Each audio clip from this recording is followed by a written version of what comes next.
সুপ্রিয় দর্শক, আসসালামু আলাইকুম। আপনাদের প্রিয় অনুষ্ঠান জীবনের গল্প নিয়ে আবারও হাজির হলাম আরেকটি সুন্দরী আপুর কাছে। আপু, আসসালামু আলাইকুম, আপনি কেমন আছেন? হুম। ওয়ালাইকুম আসসালাম ভাইয়া, আলহামদুলিল্লাহ আমি ভালো আছি। তো আপনারা কেমন আছেন? আলহামদুলিল্লাহ ভালো আছি। তো আপু, আপনি কোথা থেকে আছেন? আমি আসছি সিরাজগঞ্জ উল্লাপাড়া থেকে। কেন আছেন, কি জন্য আছেন আমাদের কাছে? আমি আপনাদের প্রতিবেদন অনেক দেখছি। এখন সত্যকে মিথ্যা উপরালা সেই জানে যে আপনারা নাকি অনেক গরিব অসহায় মানুষকে সহযোগিতা করেন। তাই আমি আপনাদের কাছে আসছি আপনাদের সন্ধান করতে করতে। ঠিক আছে, সমস্যা নেই আপু। তো আপু, আপনার নামটা কি? আমি নাম এর আগেও বলছি, আবারও বলতেছি, আমার নাম মোসাম্মদ শিউলি খাতুন। আপনার শিক্ষাগত যোগ্যতা কত? শিক্ষাগত যোগ্যতা এসেছি। SSC pass. তো আপনি আমাদের কাছে মূলত এসেছেন একটি ভালো মনের মানুষের জন্যই তো? হ্যাঁ। তো আমরা যদি সেরকম মানুষ খুঁজে পাই অবশ্যই আপনাকে নক করব। তো আপু, আপনার স্বামীর সঙ্গে কোথায় ঘুরতে যাওয়ার ইচ্ছা আছে? যদি কালে আমি স্বামীর সঙ্গে প্রথমে যদি একটা ভালো মনের মানুষ পাই, তাই না? তাহলে পরে যদি কালে সে আমার মনের মধ্যে আমাকে বোঝার চেষ্টা করে, সর্বপ্রথম তাকে না আমি একবার মদিনাতে ঘুরে আসবো, এটাই আমার ইচ্ছা। আচ্ছা, ঠিক আছে, দোয়া করি আপনাকে যেন এরকম মানুষ হয় যে মদিনাতেই থাকে। হুম। তো আপু তো অবশ্যই নামাজ কালাম পড়েন।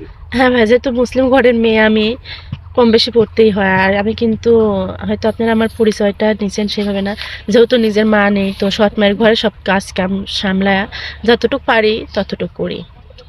তো সুপ্রিয় দর্শক, শুনতে পারলেন আপুটি কিন্তু খুবই অসহায়। আপুটির নিজের মা নেই, সৎ মায়ের ঘরে বড় হয়েছে, খুব কষ্টের জীবন যাপন করছে, এজন্য আমাদের প্রতিবেদন এখানে আছে। তো আপু, আপনাকে যদি প্রবাস থেকে এরকম মানুষ ফোন দেয় যে মানে প্রবাসী জীবন কাটাতে কাটাতে পরিবারের জন্য বিয়ের বয়সটাই পেরিয়ে গেছে, 50 বছর, 45 বছর বা 40 বছর, এরকম মানুষ হয়। আমার কোনো সমস্যা নেই, কারণ আমি খুব গরিব ঘরের মেয়ে। আর এতটাই গরিব ঘরের মেয়ে যে মনে করেন 3 বেলা ডাউল ভাত তো কপালে জোটে না। সে বয়স্ক হোক আর যাই হোক, অন্তত আমাকে 3 বেলা তো পেট ভরে খেতে দিবে, তাতেই আমি খুশি। আচ্ছা, আর একটা প্রশ্ন করি, যেটা আপু আপনার মানে মন থেকে বলবেন। আপনার তো খুবই সুন্দর এবং আপনার বয়সটা মনে হচ্ছে কত হবে, 20-22 এরকম? হুম। তাহলে আপনি এরকম মানুষের সাথে কি মানে জীবনযাপন করতে পারবেন? অবশ্যই পারবো, মানুষ পারে না এমন কোনো কাজ নেই। আমি যদি খালি এত অত্যাচার এত কিছু সহ্য করতে পারি। আর স্বামীর সংসার, স্বামীর সংসার মানে একটা মেয়ের কিন্তু সবকিছুই, তাই না?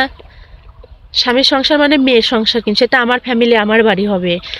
আচ্ছা, আর একটা কথা বলি, যেটা অনেক হুম। প্রবাসী ভাইরা আছে অনেক কষ্ট করে টাকা পয়সা পাঠায়, অনেক মেয়েরাই প্রতারণা করে চলে গেছে, মানে বিয়ে শাদী করে সংসার করছে, করার পরে প্রতারণা করছে। আপনি তো সেরকম করবেন না? এই জায়গাটাই তো আমাদের মতো সাধারণ মেয়েরা ফেসে গেছে, কারণ অনেক প্রতারক মেয়েরা আছে যারা ধোকা দিয়ে কথা বলে টাকা পয়সা নিয়ে স্বার্থ হাসিল করে কেটে পড়ে। তাদের জন্য কিন্তু আমাদের মতো অসহায় মেয়েগুলো সাহায্য পাচ্ছে না, কেউ কিন্তু সাহায্যের হাত বাড়িয়ে সাহস পায় না, বুঝছেন?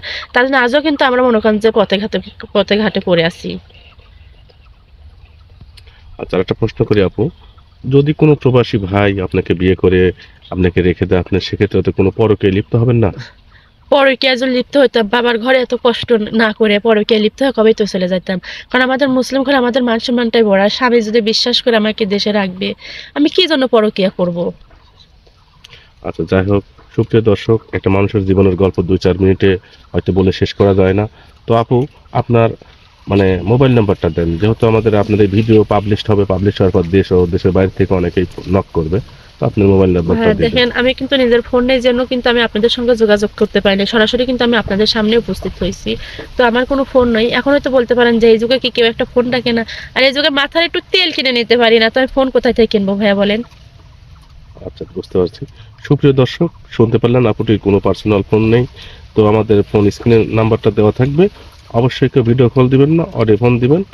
ভিডিও কল দিলে ব্লক করতে বাধ্য হব। ভালো থাকবেন, সুস্থ থাকবেন, আল্লাহ হাফেজ।